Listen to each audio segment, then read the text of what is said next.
They're like, oh yeah, guy with Pensy Steam comes in every once in a while. They're not really much. Really test the LED in the headlight, but we'll take this.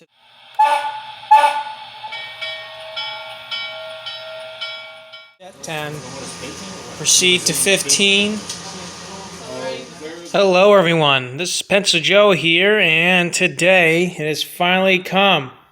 We are here to do the TCS WOW install for the Broadway Limited Imports PRR E6s. And this one we have, if you've not seen the review video for, is number 460, the Lindbergh engine, and the 1927 scheme with the painted spokes and the painted front pilot wheels, and as well as, the striping on the tender. So I have my 4.6 decoder right here. I got a whole bunch of 1K ohm resistors here, so there's going to be a lot of projects to come, and heat shrinking tube up the wazoo, ladies and gentlemen. So without further ado, we will start taking apart this model. We're going to start from here.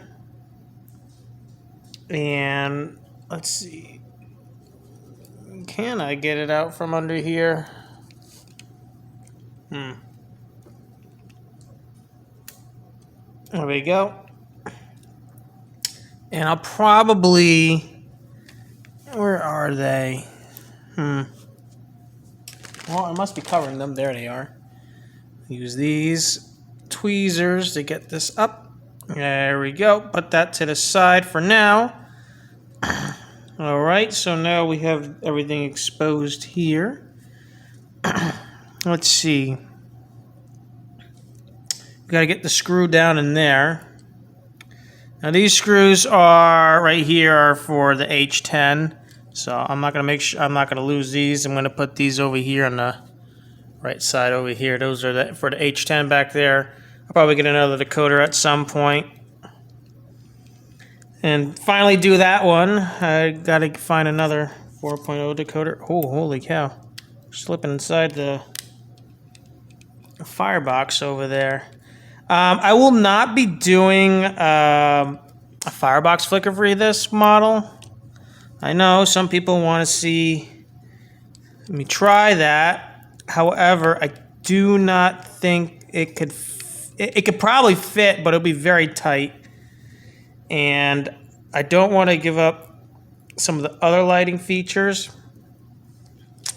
I'm going to keep the cab light and the marker lights. And this is a small engine. It doesn't need to have firebox flicker. I usually do that for the bigger engine.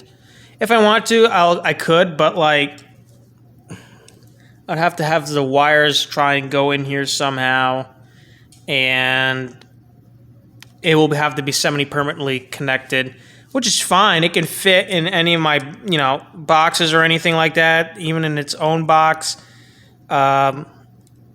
It's just that I'm probably going to have to uncouple this when I'm working on this. Although I might not have to. It depends. So we shall see. But yeah, I already got 2 of the screws off. I got to get the pilot screws out. We got another one under the steam chest, under the pilot. Did I get it? Nope, I don't think so. I'm looking. Let's see. There we go. I finally got it. Getting that out. There we go. All 4 screws are out, so this should come off now. So we shall gently pull this out. Let's see how this will work.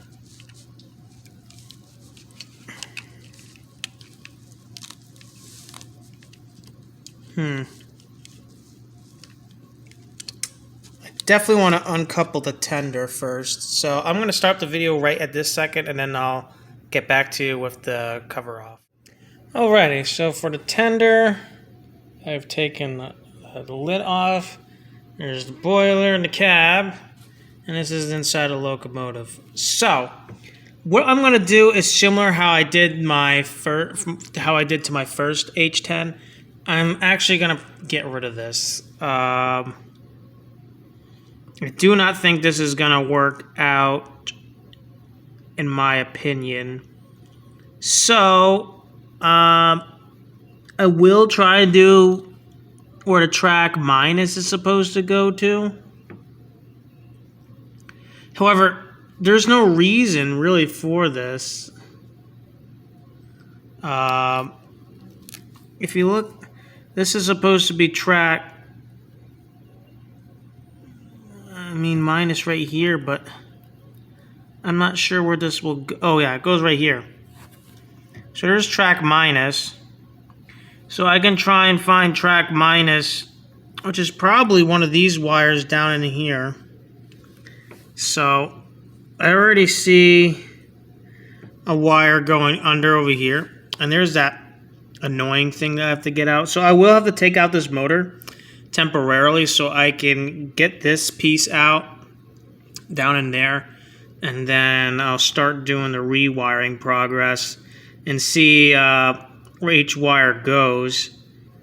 And I think that's gonna help me out, and I think this board's gonna help me out where each wire goes exactly. So this will be not that bad, not as bad as some of the other models. And I Broadway kind of complicated this I think for a reason, so people don't fiddle with these, but it's also part of the engineering to keep things small and tight and look good. I don't think they're trying to make sure that people don't mess with the models, but that's what we're here for, and that's what we're going to do. So I will start the process of taking this apart, and I will start resoldering things and also doing things over here as well. So I'll get to that point where we have pretty much, motor minus and motor plus with right rail and left rail soldered. Hey everyone, we're back with the tender, working on the tender. Now I had to take this truck off so I can access, not only pull the ground wire out for the left rail, but so I can see under here which each wire goes to. And we got track right as this one right here, track left on the other side in the same position, and then motor plus and motor minus, and they've right now been wired up. I'll have to do 3.3 volts next, and then I'll do that after I do the testing, after I hook it up back with this and would have the decoder run with it and see how well this locomotive runs, see if the wiring is done right. And then we'll go back to right here with 3.3 volts and do some more wiring. And we got some more right here. We got GND in the center. That will be for the headlight in the front. And I will choose which one those go to. Now it looks like we got track left. So pin number 6 is AE2 and 2EM is pin number 4. So that will be really easy and a given. So I don't have to really worry about that much. So I'll probably remember that so that when I get to the locomotive, we'll remember which wire goes to which for the lighting of the marker lights and for the cab lights. But yeah, you have to really, you're going to have to, so what you want to do is the 4 pins that do the motor minus, motor plus, left rail, and right rail, you're going to want to snip those first. Unscrew this from the bottom so that you're able to see what's going on under there. So you'll be able to pull this out and look under and pull the wires through so you can fray one and do one at a time. You want to fray each wire at a time and just do one at a time. I did motor plus and I used some extra wiring from over there. So I got some spare wires so that I can, do some more wiring and extend the length on some of these so that they're not all tight over here. For motor minus and motor plus, I don't have a reason to just worry about that, but I had to do it for this and for the ground wire for the left rail. So for the left rail pickup. So that makes it a little bit easier. Now I'm keeping as much length as possible, and I know that this tender is pretty tight, as we can see right here. But I think everything will fit in here pretty well since this is a plastic cover. And the Keep Alive could be fit somewhere along the way as well. There's some air so that the decoder can cool down a bit as well. So if any heat comes out, it'll probably dissipate downwards, which is good. I'll probably put some black tape inside here so the metal shell does not cause any shorting or anything, and just for extra precautionary measures. And then we'll work with this after I do some wiring up front with the locomotive. Now, inside here, right, I got to take those 2 screws out so I can take this piece out. I will need to take the smoke unit out. I don't need that anymore. Headlight wires are probably in there. I got to figure out which one is which. I can already tell which wires are for plus and minus for the cab light. Plus is gray and the minus is the black. So that's easy. Marker lights are down in here, and most likely brown is the plus and black is the minus. So that's going to be pretty simple. And then there you go. You got track right. I'm probably gonna just ditch this and have this connect to right rail with one of the wires. And then left rail, I'll do the same thing as well. Connect it to one of the wires also.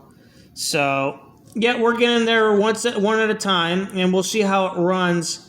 I'm probably most likely gonna do some rewiring over here in a bit after I do the test with this, and then do another test and see how that goes. And then if that goes pretty well, we'll continue with the lighting functions, get those done, and I'll show you how far I got with those.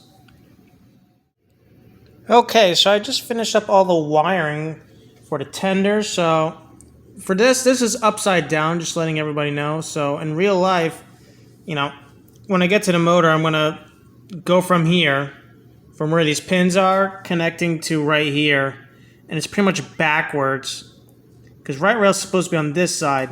This is supposed to be left rail, and on here, it looks like things are backwards. None of my wiring is backwards. It's actually correct, based off of where these guys go. Looking under here and over here for the top. So the 5th pin is always going to be ground. So when I go over here, I will have to do a wiring that goes all the way up in here to go to the headlight right here. So that's going to be fun. I really am considering on just messing with this and just getting rid of this and getting rid of that. It's just going to make it easier because how this is set up is different. So, I mean, it's a cool idea in case you want to, work on your model if you still want the Broadway stuff in it, but it's just, in this case, unfortunately, it's just not going to be very usable. So this locomotive is going to be very limited on how many times I can really open it. So I'm going to have some loose wires and then tape them down inside on the top of the boiler inside here. So, or tucked or packed up in here inside the smoke box. So yeah, I think we're ready for the next section. All the wires have been wired. For pin 4, we have this green wire. This green wire is going to do the cab lights for pin 4. And pin 6, which is the other sensor wire that's before motor minus, that's pin 7. Pin 6 is going to be the marker lights. And I do realize that if I take this out, I can put this in there. So, which will be the pink wire, F4. I'm not going to use F2 because F2 on regular controllers is like a toggle. You press it, and then after you're done pressing it, it turns off the function. So I'm going to just trim the purple wire so it's not a problem since I'm not going to be really using the purple wire. So the pink wire over here, that's coming from the back of the decoder, is going to be the one that's going to do the firebox flicker, which will be really cool. Probably going to solder a wire to the end of this so it can go up in here. And I will have to split this blue wire right here and then have this on the other side of the decoder, and then have another 1K ohm resistor, and then after 1K ohm resistor, we have a wire that goes to the plus side of this LED right here, which will be stuffed under there. So that'll be cool. The wires are going to go under, kind of like this. I'm probably going to have them go along between here and here and go under the locomotive, and then it's going to connect and go through the hole over here into the tender. So this will pretty much be semi-permanently connected, which is fine. It's not a real big deal because this will most likely be closed when I'm working on this. And this is a small footprint model, so I'm not really worried about it. And when I stow it away, you know, in those boxes and tins over there, I'm not really worried about, you know, the locomotive having to take away the tender so that it can fit. I mean, this locomotive will pretty much fit wherever the H10s will go. So that's a good positive. But yeah, that's what I want to give you an update on. The next part is take this off, take all that out, and start wiring up the locomotive so that when I plug this JST into here, everything should work as is, and I will do the speakers for this as well as the final product. And then we'll do a little bit of a test run around the loop and see how she does, and so there's no hiccups or anything or shorting. Since this is a die-cast body locomotive, frame and shell for the tender, so got to be careful with this kind of stuff, guys. Make sure you're heat shrinking. There's no exposed metal on any of the wires. The last thing you want is a fried decoder, and then you'll have to like send it to, you know, TCS with the no goof proof, you know, warranty, and you're just gonna have to say, I tried to hardwire the Broadway E6, and even though it's a die cast, I made a minor mistake, and they should give you another one if it's under warranty if you got the decoder recently. So yeah, I'll see you guys in the next section where I'll have everything ready and wired over here, and then we'll do the final wires that go through here to then connect to there, and I'll re-screw this because it's pretty much done. However, I'm probably going to use this as a guide, so I'm not going to re-screw it yet. So yeah, we're pretty much halfway there, guys. The real challenge is over here now, so that'll be the fun part. I'll see you guys in a bit. Hey everyone. So as you can see, there's a wire that's looping back around to that contact point right there and near the steam chest. That's the left rail. That wire is like a blackish blue color. It's very dark blue, almost like a gasoline green kind of color. And that's for the left rail and the front pilot truck. And then the black wire that comes from the under that plate that has the two screws is right rail track. So you have to solder that to the right rail, which is around behind the between the motor and the gearbox tower. So that's where the contact solder joint is, where you're going to want to put that. And all the headlights and the headlight, the cab light, and the marker light positive is all connected to the one wire that is for the 3.3 volt, which is pin 3, and that's going to go right in. That's all going to go right into the JST plug back into the tender. So that should be good to go. Everything else is good. I didn't have to do any extra wire rewiring or anything like that. Alrighty, all the wires are pretty much wired up back here. I have the ones that are up like to the left where the resistor is that you can see. That's for the speakers. I also have all the other wires. I didn't have to do any soldering to the rear marker lights or the rear tail light. It was really easy. I could just reuse that JST plug already and use the wires from there. and use them for the positive and the ground for the headlight, which is the yellow wire that you could see is really close to the orange wire that goes all the way up to for the rear headlight. And then the small tiny gray wires that is what's going to connect to pin 6's wire, and that's going to merge together so that it'll go to the function for the brown wire that does the marker lights. So that's that. And then there is the green wire, which we already talked about, has already been done. And there are some more wires that I have that are for the plus and minus for the firebox flicker. There's a pink wire that's going to be soldered to the ground side, which is pretty much on the left side of the tender, and on the right side, it's going to connect with the. It's probably off screen, but it's going to connect with another resistor, another 1K ohm resistor that is also sharing on the other side the voltage coming from the decoder, and the voltage from the decoder is also connected before the resistor with the keep alive, so it doesn't mess with the firebox flicker. Pretty cool. It's something that I learned while I was doing previous DCC installs. Alrighty, here we go, guys. Moment of truth. Hopefully this works well.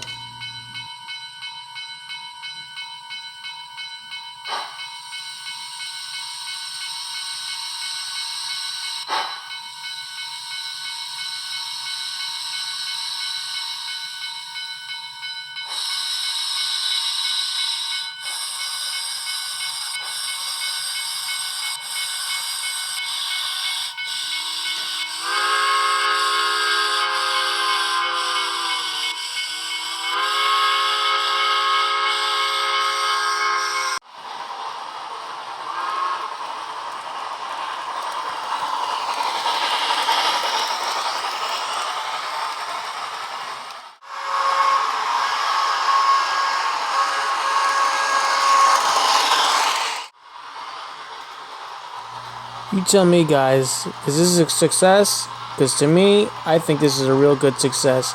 No shortings, no problems, no nothing.